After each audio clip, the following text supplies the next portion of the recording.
ذلك الكتاب لا ريب فيه هدى للمتقين. أعوذ بالله من الشيطان الرجيم. بسم الله الرحمن الرحيم. الطلاق مرتان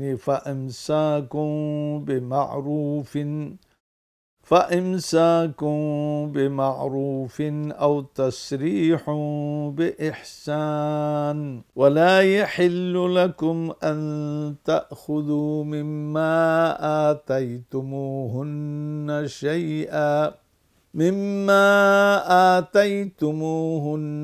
شيئا إلا أن يخافا ألا يقيما حدود الله فإن خفتم ألا يقيما حدود الله فلا جناح عليهما فيما افتدت به تلك حدود الله فلا تعتدوها ومن يتعد حدود الله فأولئك هم الظالمون صدق الله العظيم। তালাক এর বিধান হলো দুবার। এরপরে বিধি অনুযায়ী স্ত্রী হিসাবে রেখে দিবে অথবা সুন্দরভাবে বিদায় দেবে। আর তোমাদের জন্য হালাল হবে না তোমরা যে সম্পদ তাদেরকে দিয়েছ তা থেকে কোনো কিছু গ্রহণ করা। তবে হ্যাঁ, যদি উভয় আল্লাহর বিধানকৃত সীমারেখা রক্ষা করতে পারবে না বলে আশঙ্কা করো, আর যদি তোমরা আশঙ্কা করো যে তারা উভয় আল্লাহর সীমারেখা রক্ষা করতে পারবে না, তাহলে স্ত্রী কোনো কিছুর বিনিময়ে নিজেকে মুক্ত করে নিতে চাইলে তাতে তাদের কোনো গুনাহ হবে না। এই হলো আল্লাহর নির্ধারিত সীমারেখা, অতএব তোমরা তা অতিক্রম করবে না। আর যে বা যারা আল্লাহ নির্ধারিত সীমারেখা অতিক্রম করবে নিঃসন্দেহে তারাই জালিম। আসসালামু আলাইকুম ওয়া রাহমাতুল্লাহি ওয়া বারাকাতুহু। সুপ্রিয় দর্শক, এটি জীবনের আলো। আজকে আমরা সূরা আল বাকারার আয়াত নম্বর 229 অর্থাৎ একটি মাত্র আয়াতে কারিমা তেলাওয়াত করলাম, তার বাংলা তর্জমাও উপস্থাপন করলাম। এবার বিস্তারিত আলোচনা। ওমা তৌফিকুনা ইল্লা বিল্লাহ। এরশাদ হচ্ছে আত-তালাক মাররাতান, তালাক দুবার। দুবার মানে এক তালাক, দুই তালাক। এরপরে বিধি অনুযায়ী স্ত্রী হিসাবে রেখে দিবে অথবা সুন্দরভাবে বিদায় দেবে। মানে তৃতীয় তালাক যদি করো তাহলে তো বিদায় দিতে হবে সুন্দরভাবে, আর যদি তৃতীয় তালাক না দাও তাহলে দুই তালাক দিছো, এরপরেও তোমার স্ত্রী তুমি কাছে রাখতে পারো। সেটা হলো তালাকে রাজিঈ হিসাবে। যদি 3টি পিরিয়ডের ভিতরে তুমি তাকে ফিরিয়ে নাও, এই বলো যে তোমাকে আমি ফিরিয়ে নিলাম, অথবা স্বামী স্ত্রী সুলভ কোনো আচরণ করলে নিয়ত হলো ফিরিয়ে নেয়া, তাহলে হয়ে গেল তোমার স্ত্রী। আর যদি 3টি পিরিয়ড পার হয়ে গেল, এটাকে বলে সে বায়েনা হয়ে গেল। বায়েনা মানে সুস্পষ্ট আলাদা হয়ে গেল। এখন তাকে যদি রাখতে চাও তাও রাখতে পারো, যেহেতু তালাক 2টি দিয়েছ। সেই জন্য তাকে আবার নতুন করে বিয়ে করে তাকে আনতে হবে।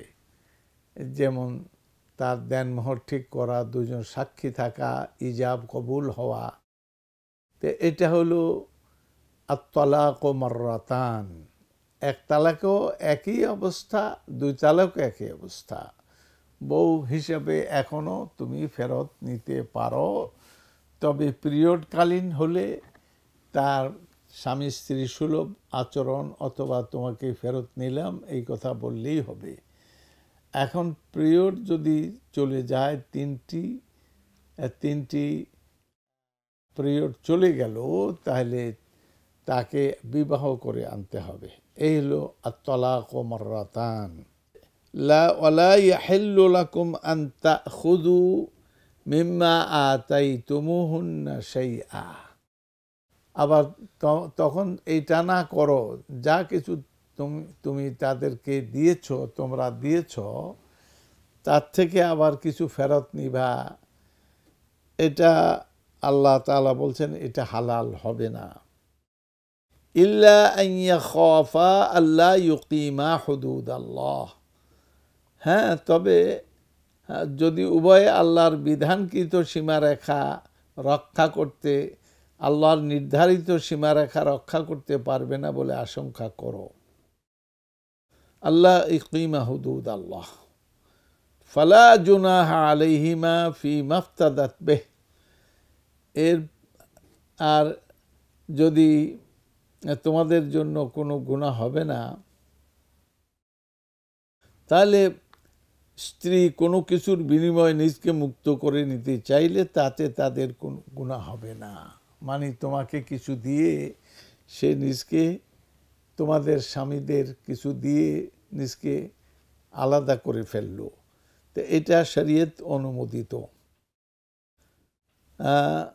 তিলকা হুদুদুল্লাহ।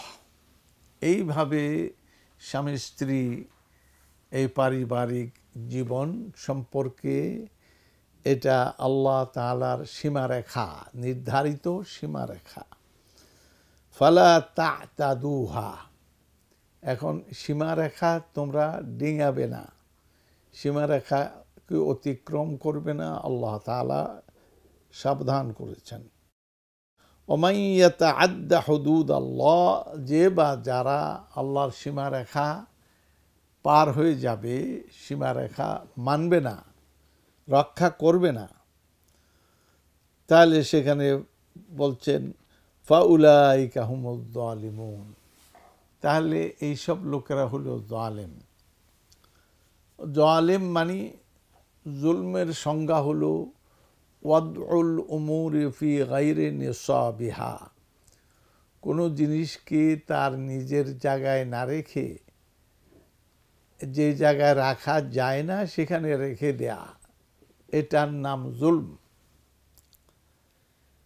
যেমন ভালো মানুষকে যদি আপনি মারধর করেন, তাহলে মারধরটা জায়গা মতো করলেন না, এটা জুলুম হয়ে গেল। আর যদি দুষ্ট মানুষকে শাস্তি দেওয়ার জন্য কিছু লাগালেন, তাহলে এটা বলা হলো এটা জায়গা মতো হয়েছে, কাজে এটা জুলুম হবে না। আমি চশমা চোখে দেই, এই চশমাটা যদি আমি মাথায় রেখে দিই তাহলে এটা জুলুম হবে, কারণ চশমা চোখের জন্য, চশমা দিয়ে চোখ দেখে, আর সেই মাথায় যদি দেখা তো প্রশ্নই উঠে না। এরপরে ডানে বামে মাথা যখন নাড়ি, তখন চশমা ছিটকে পড়ে যেতে পারে, আর পড়লে তো কি হলো, চশমাও ভাঙলো, এত দামি চশমা নষ্ট হলো, দেখা তো হলোই না। এটাকে বলে জুলম। ওয়াদউল উমুরি ফি গায়রি নিসাবিহা। নিজস্ব জায়গা ছাড়া অন্য জায়গায় জিনিসকে রাখা বা করা, এটাই হলো জুলম। তো এখানে বলা হয়েছে ফাউল ওমান ইয়াতাআদ্দা হুদুদাল্লাহ, যে বা যারা আল্লাহর নির্ধারিত সীমারেখা পার হয়ে গেল, সীমারেখায় থেমে গেল না, ফাউলাইকা হুমুজ জালিমুন, তাহলে এই সমস্ত লোকদের ব্যাপারে হুকুম হলো এরাই জালেম, এরাই অত্যাচারী। অতএব আল্লাহ তাআলার হুকুম তার মেনে নেয়া এবং সময় মতো এইগুলি মেনে নেয়া, এটাই হলো একজন বাধ্য অনুগত মুসলমানের কাজ। সে যদি স্বেচ্ছায় আল্লাহ তাআলার এই সীমারেখা লঙ্ঘন করে তাহলে তো জালেম, নাউজুবিল্লাহ মিন যালিক। আর জালেমরা আল্লাহ তাআলার রহমত থেকে বঞ্চিত, কারণ ইনসাফের কাছাকাছি থাকতে হবে, যেটাকে ন্যায়সঙ্গতভাবে আচরণ এগুলি রক্ষা করতে হবে। তাহলে পরে আল্লাহ তাআলা রহমতমণ্ডিত করবেন। আল্লাহ আমাদেরকে এই কথাগুলি বুঝার এবং কোরআনের সীমারেখা নির্ধারণ এবং মেনে নেয়ার জন্য আল্লাহ আমাদের তৌফিক দান করুন। ইন্নাহু ওয়ালিয়্যু যালিক ওয়া আলা মা ইয়াশাউ কাদির। সুবহান রাব্বিকা রাব্বিল ইজ্জাতি আম্মা ইয়াসিফুন ওয়া সালামুন আলাল মুরসালিন ওয়ালহামদুলিল্লাহি রাব্বিল আলামিন। ذلك الكتاب لا ريب فيه هدى للمتقين